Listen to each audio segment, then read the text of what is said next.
In today's video, I'm going to teach you how to effectively create control elements on your card.co page. These control elements are crucial as they help structure and organize your page layout by adding dashed lines that guide the positioning of other elements. As we go through this, I'll offer some insights and tips to ensure you have a smooth, seamless experience in setting up your page. To begin, let's discuss the section break. This particular element plays a fundamental role in structuring your card.co website. By using a section break, you can separate different parts of your page into distinct individual sections.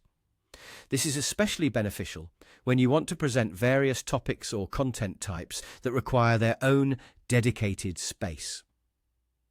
Creating these distinct sections helps enhance the user experience by providing clearer navigation and a more organized appearance.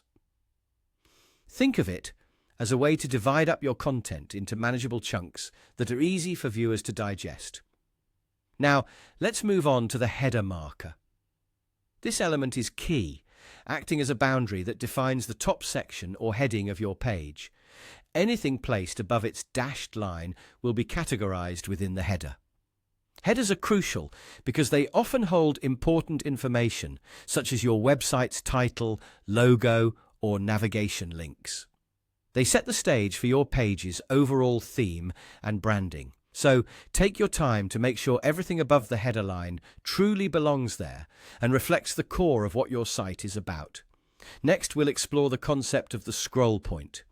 This handy control element is your best friend when it comes to navigation within your page. A scroll point serves as a convenient anchor, allowing your visitors to quickly jump to a specific section of your page. This is especially useful for longer pages where scrolling through masses of content might become cumbersome. Implementing scroll points will offer a more user-friendly experience, improving the overall functionality of your site and ensuring that visitors can easily find exactly what they're looking for with minimal effort.